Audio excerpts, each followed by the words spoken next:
The Motel at Mile 87. Chapter 1. The light that stays on the motel sign was older than most of the cars that passed it. Some letters no longer worked.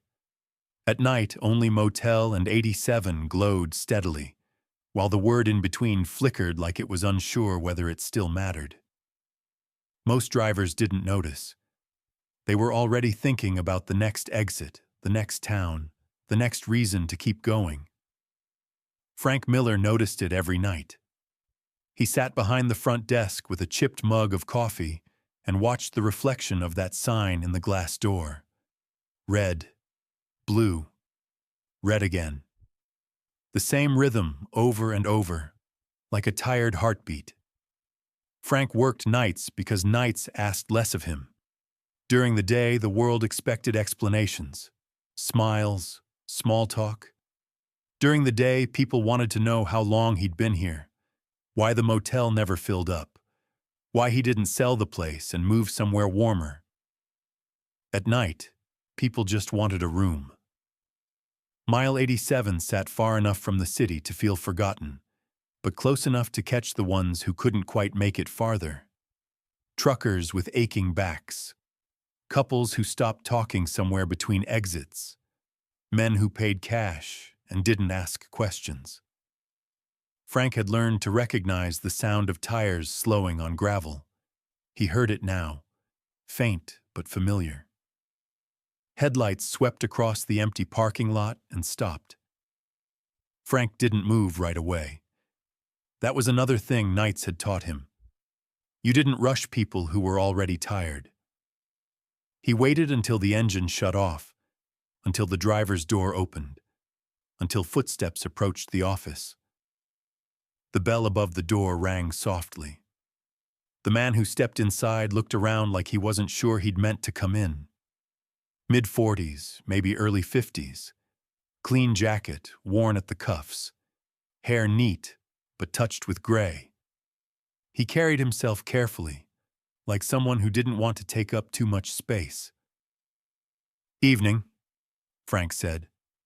The man nodded. "You got a room?"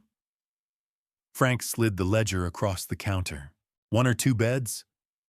"1," the man said, facing the parking lot. Frank glanced up. Most people didn't care which side they faced. They just wanted sleep. But Frank didn't comment. He simply nodded and wrote the number. "Cash or card?" "Cash." Frank took the bills, counted them, and handed over the key. Real metal. No cards here. People seem to like that. "Wi-Fi's spotty," Frank added. "Ice machine's broken." "That's fine," the man said. "I won't be using either." Frank hesitated, then asked, "You passing through?" The man paused, just long enough to make the answer matter. "Something like that," he said. He took the key and turned back toward the door, then stopped. "I'll probably be staying a few nights," he added. "If that's okay." Frank nodded. "Plenty of room." The bell rang again as the man stepped out. Frank watched through the window as he walked not toward the room, but back to his car. The engine started, the headlights stayed on, and the man didn't go anywhere. Frank took a slow sip of coffee and leaned back in his chair. Some people didn't come to motels to sleep. Some people came to wait. Chapter 2. The Men Who Don't Ask Questions. By 2 a.m., the highway had gone quiet. The kind of quiet that wasn't empty, just stretched thin. Every now and then, a semi roared past, shaking the windows briefly before the sound disappeared into the dark. Frank barely looked up anymore. After 30 years on this stretch of road, noise like that became background. The parking lot light buzzed overhead. The man's car was still running. Frank noticed because he always noticed things like that. Long hours trained your eyes. The car hadn't moved in over an hour. No door opened. No radio sound leaked out. Just headlights cutting across the same patch of cracked asphalt. Frank stood and walked to the window. He didn't feel worried. Not yet. Just aware. He'd learned that men who traveled alone often carried something invisible. The road gave them permission not to explain it. At 2:17, Frank stepped outside. The night air was cool and smelled faintly of oil and wet concrete. He walked slowly toward the car, hands visible, movements unthreatening. He stopped a few feet away and tapped lightly on the window. The man looked up, startled, then rolled it down.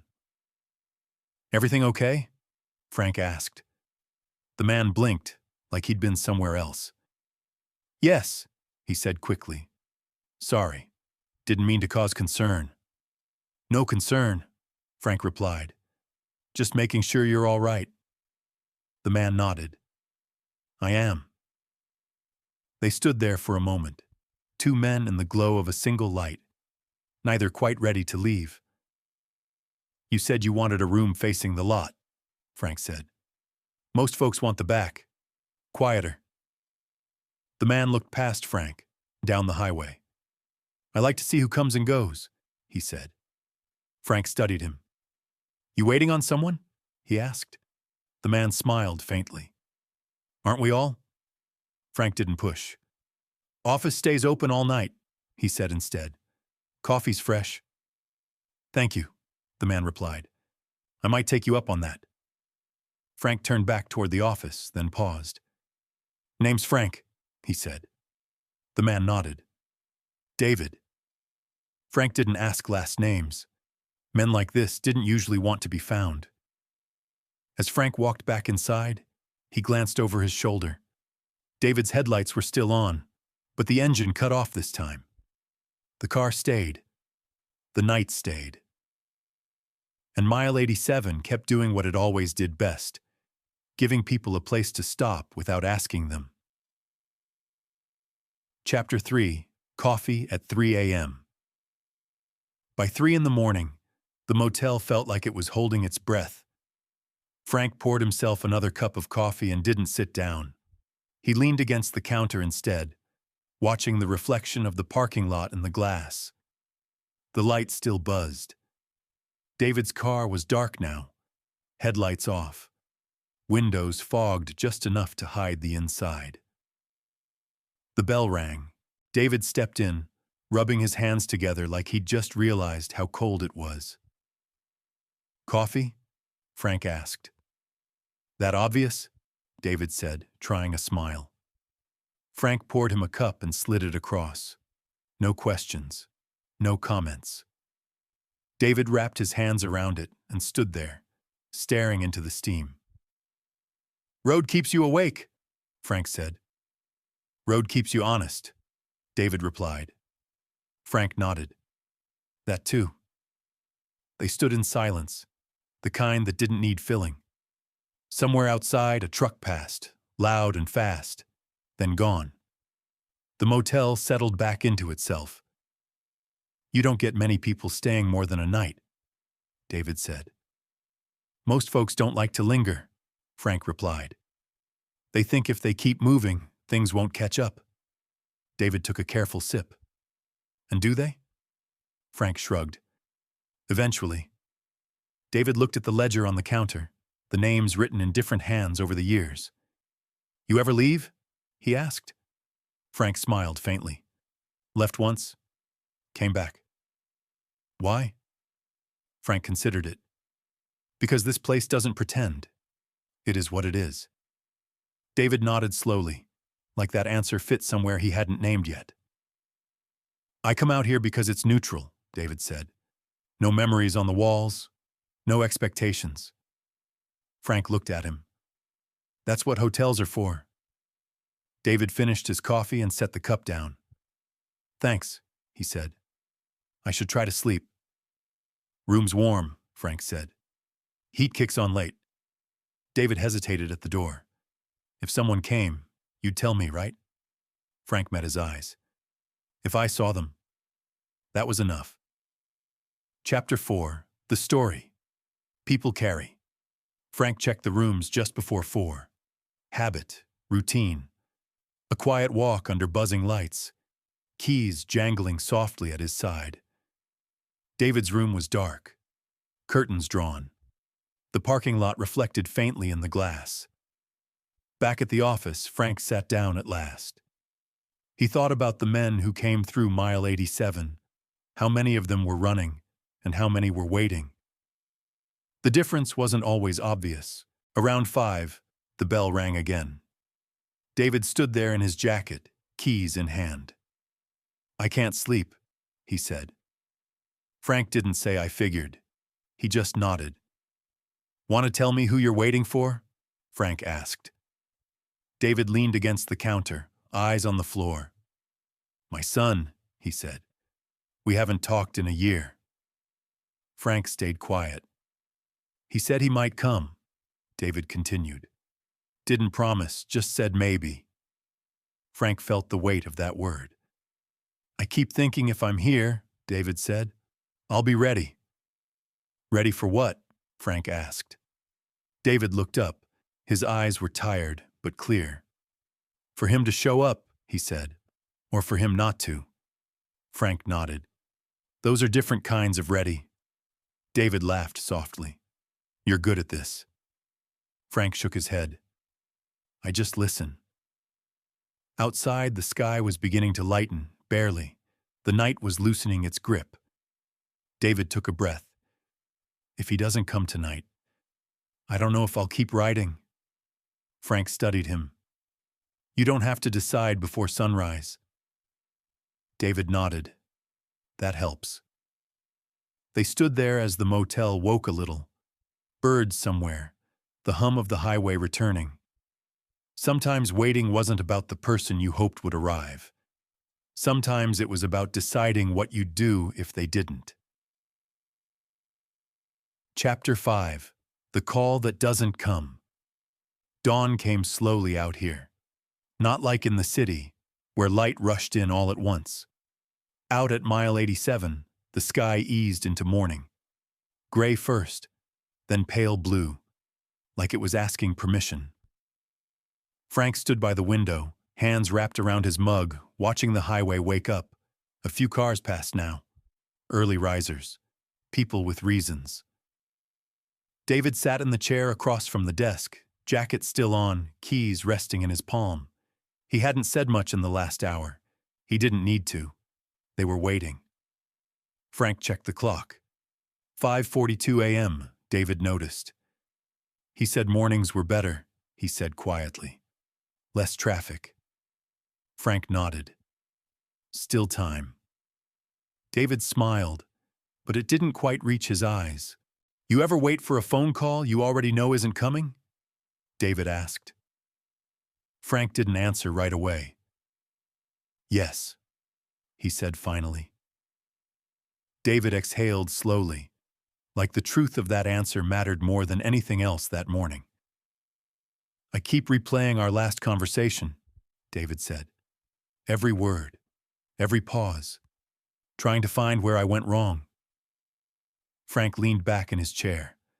"Sometimes the wrong part isn't a moment, it's a season." David nodded, eyes fixed on the door. "My wife used to say I listened to respond," David said, "not to understand." Frank said nothing. "She said our son learned that from me," David added, "that when things got hard, we both went quiet." The clock ticked louder than it should have. Outside, a truck slowed, signal blinking. David straightened instinctively. The truck turned. David's shoulders fell. Frank watched him carefully. "Waiting doesn't mean you're weak," Frank said. "It means you still care." David swallowed. "Feels like weakness." "That's because caring costs something," Frank replied. David nodded once, tight. At 6:01, the sun broke the horizon. The parking lot was empty. David looked down at his keys. "I don't think he's coming," he said. Frank didn't rush to comfort him. He knew better. "I think I knew that before I came here," David continued. "I just needed to see it happen." Frank nodded slowly. "Seeing is different than knowing," he said. David stood. I should check out, he said, before I lose my nerve. Frank slid the ledger across the counter. You're welcome to stay another night, he said. David shook his head. If I stay, I'll keep waiting? Frank understood. Chapter 6. The road after waiting. David stepped outside with his bag and stood for a moment beside his car. The morning air was cool, clean, honest in a way nights never were. Frank locked the office door behind him and walked over. You heading back toward the city? He asked. David nodded. Eventually. Frank hesitated, then spoke. There's a diner about 10 miles west, he said. Good coffee. No rush. David smiled faintly. Sounds right. They stood there in the quiet, two men who understood that some goodbyes didn't need ceremony. David opened his car door, then paused. You didn't have to let me wait here, he said. Frank shrugged. Place would have been empty anyway. David shook his head. That's not what I mean. Frank met his eyes. You showed up, David said. That mattered. Frank nodded once. He didn't trust his voice. David got in the car, started the engine, and pulled slowly out of the lot. At the edge of the highway, he stopped, rolled down the window. If he ever does call, David said, I think I'll be ready. Frank raised a hand. David drove off. Frank stood there long after the car disappeared, watching the highway fill with daylight. Mile 87 would flicker again tonight. Another shift. Another set of strangers. But this one would stay with him. Because sometimes, the most important thing you do on the job isn't checking someone in. It's letting them wait. And then letting them leave. Chapter 7. What waiting teaches you. Frank didn't go back inside right away. He stood at the edge of the parking lot, watching the morning traffic pick up speed, like the world had agreed to move on together. The motel sign still flickered behind him, tired but stubborn. He thought about how many nights he'd watched people arrive and leave without ever knowing what they carried. How many stories passed through this place and disappeared back onto the highway. David's room was empty now. Frank went inside and walked down the row, keys in hand. He stopped at the door, hesitated, then unlocked it. The room smelled faintly of coffee and old fabric. The bed was untouched, curtains still open. On the desk by the window sat a folded piece of paper.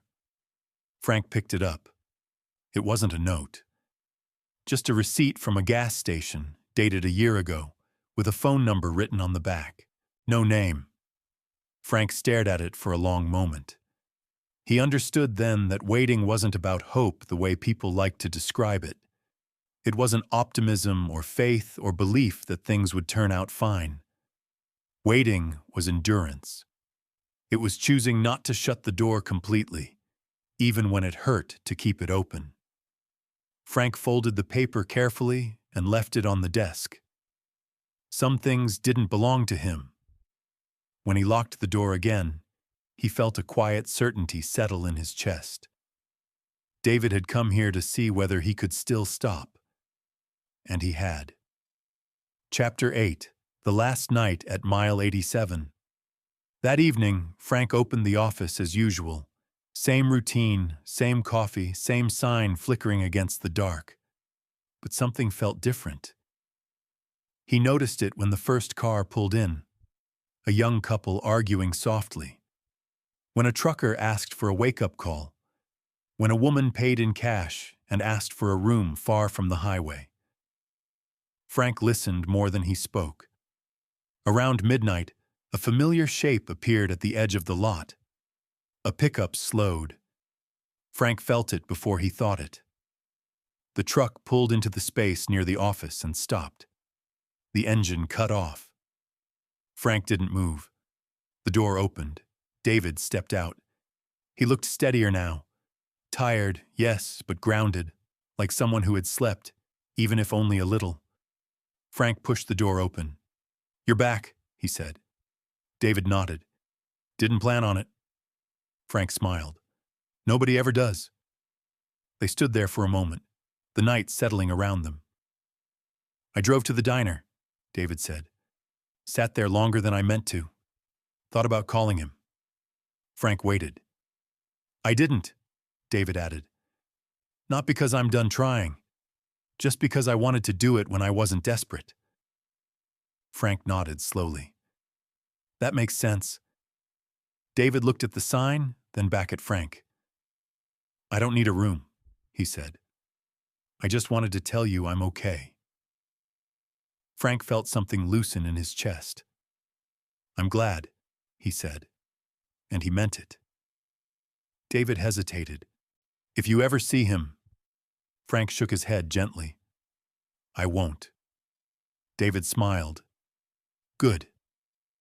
They shook hands. Not like strangers, not like friends. Like two men who shared a night that didn't belong to either of them alone. David got back in his truck and drove away. This time, he didn't look back. Epilogue: A place to stop. Months later, the motel at mile 87 was quieter than ever. Frank still worked nights, still poured coffee at the same hours, still watched headlights slow and decide. Some nights, people stayed. Some nights, they didn't. And sometimes, someone pulled into the lot, sat for a while, then drove away without ever coming inside. Frank didn't wonder about those people anymore. He understood now that not every stop was meant to last. Some places existed for one reason only: to give someone a moment to breathe, to think, to choose. The motel sign flickered on, just like always. And out on the highway, people kept moving. Not because they were running, but because they were ready to go on. If this story made you slow down for a moment, don't rush away just yet. If you've ever stopped somewhere without knowing why, if you've ever waited longer than you planned, this story was for you. If it meant something, leave a comment, even just a word. These quiet stories travel farther when people share that they were here. Like and subscribe if you want more slow, human stories like this. Stories about ordinary places, late nights, and the moments that quietly change us. And if you know someone who might still be waiting at their own mile 87, consider sharing this with them. Thank you for listening, and thank you for staying.